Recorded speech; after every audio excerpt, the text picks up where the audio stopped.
NASA का एक spacecraft जिसमें 3 एस्ट्रोनॉट्स मौजूद थे, चांद पर लैंड करने के बिल्कुल करीब ही था कि अचानक एक ऐसा वाकया हुआ जिसका किसी को भी अंदाजा नहीं था। ये स्पेसक्राफ्ट अर्थ से 3,22,000 किलोमीटर दूर स्पेस के ऐसे हिस्से में था जहां तक पहुंचने में इनको पूरे 3 दिन लग चुके थे। स्पेसक्राफ्ट के मेन ऑक्सीजन टैंक में कोई खराबी हुई और वो एक जोरदार झटके से फट चुका था। ये ऑक्सीजन टैंक अंदर बैठे एस्ट्रोनॉट्स को ऑक्सीजन फराहम कर रहा था, यानी एस्ट्रोनॉट्स अब समझ चुके थे कि उनके बचने का अब कोई चांस मौजूद नहीं है। केबिन में अब सिर्फ 15 मिनट जिंदा रहने का ऑक्सीजन बचा था और जाहिर है इतने कम टाइम में वापस अर्थ तक पहुंचने का भी कोई चांस नहीं था। ज़ेम टीवी की वीडियोस में एक बार फिर से खुशामदीद। नाजरीन, स्पेस में रोबोट्स को भेजना ही नासा के लिए काफी मुश्किल टास्क होता है, लेकिन स्पेस में जीते जागते इंसानों को भेजना और फिर उनको सही सलामत वापस अर्थ तक लाना एक ऐसा मिशन होता है जिसमें अगर छोटी सी भी गलती हो गई तो सालों की मेहनत के साथ साथ इंसानी जान भी खोने का डर लगा रहता है। चाहे कोई भी स्पेसक्राफ्ट हो, वो स्पेस में एस्ट्रोनॉट्स को सूरज से निकलने वाली जानलेवा रेडिएशन से बचाने के साथ साथ उनको अर्थ जैसा एटमॉस्फेयर भी फराहम करता है ताकि वो अंदर जिंदा रह सकें। प्रेशराइज्ड केबिन्स जिनमें ऑक्सीजन फराहम करने के लिए ऑक्सीजन टैंक्स भी लगे होते हैं और केबिन से कार्बन डाइऑक्साइड खत्म करने के लिए स्पेशल फिल्टर्स भी लगे होते हैं। अगर किसी भी वजह से स्पेस में कोई हादसा पेश आए तो स्पेस क्राफ्ट के साथ साथ उसके अंदर बैठे एस्ट्रोनॉट्स हमेशा हमेशा के लिए काले आसमानों में खो जाएंगे, जिनको वापस लाना किसी के लिए भी पॉसिबल नहीं होगा। लेकिन आपको ये जानकर हैरत होगी कि ऐसा ही एक हादसा अप्रैल 1970 में अपोलो 13 पर पेश आया था। ये एक सच्ची कहानी है जो किसी साइंस फिक्शन स्टोरी से हरगिज कम नहीं है। इस मिशन से 1 साल पहले यानी 1969 में अपोलो 11 चांद पर कामयाबी के साथ लैंड कर चुका था और नील आर्मस्ट्रॉन्ग वो पहला शख्स था जिसने चांद की जमीन पर कदम रखा था।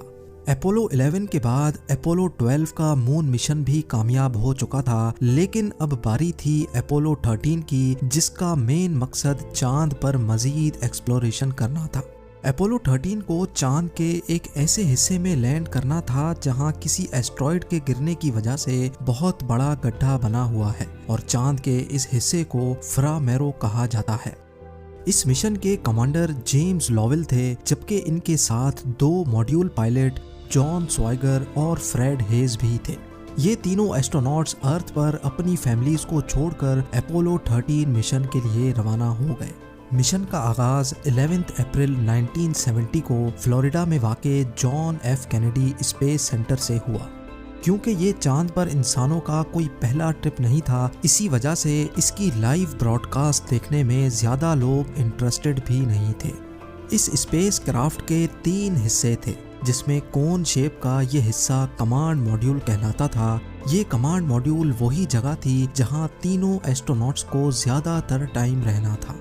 दूसरा हिस्सा, जिसकी शक्ल स्पाइडर जैसी दिखती है, ये लूनर मॉड्यूल कहलाता था और इसका मेन मकसद चांद पर लैंड करना और वहां से एस्ट्रोनॉट्स को वापस लेकर जाना था। तीसरा और आखिरी हिस्सा ये सिलेंडर था जिसमें स्पेस क्राफ्ट का इंजन और ऑक्सीजन टैंक्स मौजूद थे और इसी वजह से इसको स्पेस क्राफ्ट का दिल भी कहा जाता है।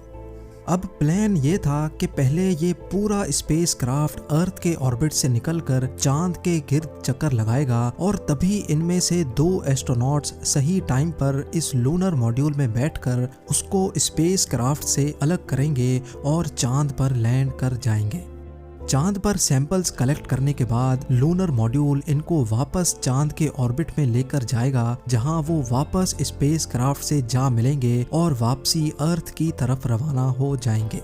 लेकिन उनको क्या मालूम था कि चांद पर लैंड करना तो दूर की बात, बल्कि ये लोग एक ऐसे भयानक हादसे का शिकार होने जा रहे हैं जो कभी इनके सपने में भी नहीं आया होगा। इनको अर्थ से रवाना हुए 55 घंटे गुजर चुके थे। स्पेसक्राफ्ट अर्थ से 3,22,000 किलोमीटर दूर तेजी से चांद की तरफ रवाना था। इसी दौरान एक एस्ट्रोनॉट ने रूटीन के मुताबिक ऑक्सीजन टैंक का लेवल चेक करने के लिए जब बटन दबाया तो अचानक एक जोरदार झटका महसूस हुआ। ये झटका इतना शदीद था कि कमांड मॉड्यूल में बैठे दूसरे एस्ट्रोनॉट्स ने भी इसको महसूस किया। क्योंकि मॉड्यूल पायलट फ्रेड हेज की मजाक करने की आदत थी, इसी वजह से पहले सबको यही लगा कि शायद इसने फिर से कोई मजाक किया है। लेकिन इस बार फ्रेड हेज भी दूसरे 2 एस्ट्रोनॉट्स की तरह हैरान और परेशान था। अभी वो कुछ और सोचते कि तभी मास्टर अलार्म लाइट और electrical power failure light blink करना शुरू हो गई। मालूम पड़ा कि 2 इलेक्ट्रिकल वायर्स के मिल जाने की वजह से ऑक्सीजन का एक टैंक पूरी तरह से ब्लास्ट हो चुका है। मिशन कमांडर ने फौरन इस वाक़े की खबर अर्थ पर मौजूद नासा के मिशन कंट्रोल को दी।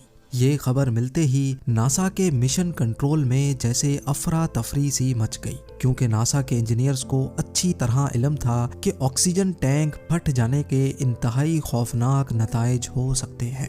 1-2 मिनटों के बाद जब मिशन कंट्रोल ने स्पेस क्राफ्ट से रियल टाइम डाटा निकाला तो मालूम पड़ा कि ना सिर्फ स्पेस क्राफ्ट में एक ऑक्सीजन टैंक फटा है, बल्कि दूसरा ऑक्सीजन टैंक भी तेजी से खाली होता जा रहा है। इसके साथ साथ 3 में से 2 इलेक्ट्रिकल सप्लाईज भी फट चुकी हैं, जो कि स्पेस क्राफ्ट को चलाने का अहम तरीन जरिया थी। एक ही वक्त में इतने ज्यादा मसलों को हैंडल करना मिशन कंट्रोल के लिए हद से ज्यादा मुश्किल था। दूसरी तरफ स्पेस क्राफ्ट में मिशन कमांडर जेम्स लोवेल ने जब खिड़की से बाहर देखा तो उसको सर्विस मॉड्यूल में से कोई गैस लीक होती दिखाई दी। ये ऑक्सीजन गैस थी जो दूसरे और आखिरी ऑक्सीजन टैंक में से लीक हो रही थी। इस वक्त तक तीनों एस्ट्रोनॉट्स को अच्छी तरह इल्म हो चुका था कि वो एक बहुत बड़े मसले में फंस चुके हैं। अब कंडीशन ये थी कि इनकी लाइट्स भी ऑफ हो चुकी थीं, इनके पास पीने का पानी भी नहीं था, इनका सिर्फ आखिरी पावर बैकअप बचा था और लगे हाथ जो सांस ये लोग ले रहे थे वो भी आखिरी और लीक शुदा ऑक्सीजन टैंक से आ रहा था। इन मसलों के साथ साथ एक और भयानक मसला भी था। जी हाँ, ब्लास्ट की वजह से पूरा एयरक्राफ्ट अपनी डायरेक्शन चेंज कर बैठा था। इसका मतलब ये था कि अगर इन्होंने फौरन अपनी डायरेक्शन सही नहीं की तो ये हमेशा हमेशा के लिए डीप स्पेस में गुम हो जाएंगे। लिहाजा इनको सबसे पहले अपनी डायरेक्शन ठीक करनी थी। दूसरी तरफ ये खबर पूरी दुनिया में फैल चुकी थी। वो तमाम टेलीविजन नेटवर्क्स जो इस मिशन को इम्पोर्टेंस ही नहीं दे रहे थे, वो अब अपोलो 13 पर होने वाले हादसे को रिपोर्ट कर रहे थे। एस्ट्रोनॉट्स की फैमिलीज के साथ साथ पूरी दुनिया इस अफसोसनाक खबर को देख रही थी। वक्त तेजी से गुजरता जा रहा था। ब्लास्ट को अब पूरा 1.5 घंटा गुजर चुका था। दूसरे ऑक्सीजन टैंक में अब सिर्फ इतना ऑक्सीजन बचा था कि अगले 15 मिनट तक वो कमांड मॉड्यूल को ऑक्सीजन सप्लाई कर सकेगा। इसी मौके पर नासा के मिशन कंट्रोल ने ये फैसला किया कि एस्ट्रोनॉट्स को कमांड मॉड्यूल से निकालकर लूनर मॉड्यूल में शिफ्ट किया जाए। खुशकिस्मती से लूनर मॉड्यूल में उसकी अलग ऑक्सीजन सप्लाई थी, लेकिन मसला ये था कि वो एक छोटी सप्लाई थी और सिर्फ 2 एस्ट्रोनॉट्स के लिए डिजाइन की गई थी। पर क्योंकि और कोई ऑप्शन तो था नहीं, इसी वजह से यही कदम उठाना पड़ा। तीनों एस्ट्रोनॉट्स लूनर मॉड्यूल में चले तो गए, लेकिन ये इन तीनों को कब तक जिंदा रख सकेगा, ये जानने के लिए नासा के इंजीनियर्स जमीन पर रियल टाइम कैलकुलेशंस कर रहे थे। कैलकुलेशन से पता चला कि लूनर मॉड्यूल 3 एस्ट्रोनॉट्स को अगले 2 दिनों तक ऑक्सीजन सप्लाई कर सकता है। लेकिन असल सवाल अभी तक वहीं मौजूद था कि आखिर ये तीनों वापस अर्थ तक कब और कैसे लाए जाएंगे। ये वो सवाल था जिसका जवाब अभी तक किसी के पास भी नहीं था। अपोलो 13 को अर्थ तक वापस लाने के लिए नासा के पास 2 ऑप्शंस मौजूद थे। पहला ये था कि मेन इंजन को इस्तेमाल करके पूरे स्पेस क्राफ्ट को अर्थ की तरफ लाया जाए, लेकिन क्योंकि ये मेन इंजन भी सिर्फ आखिरी फ्यूल सोर्स पे चल रहा था, इसी वजह से इंजीनियर्स को खदशा था कि रास्ते में ही ये इंजन भी कहीं बंद ना हो जाए। दूसरा ऑप्शन था कि चांद की ग्रेविटी को इस्तेमाल करके स्पेस क्राफ्ट को अर्थ तक धकेला जाए, जिसमें काफी कम पावर इस्तेमाल होगी। नासा मिशन कंट्रोल ने ये दूसरा ऑप्शन चूज तो किया, लेकिन इसमें भी एक मसला था। जी हाँ, वो मसला ये था कि जब स्पेसक्राफ्ट चांद की ग्रेविटी को इस्तेमाल करके पूरा एक गोल चक्कर लगाकर आएगा, तब उसको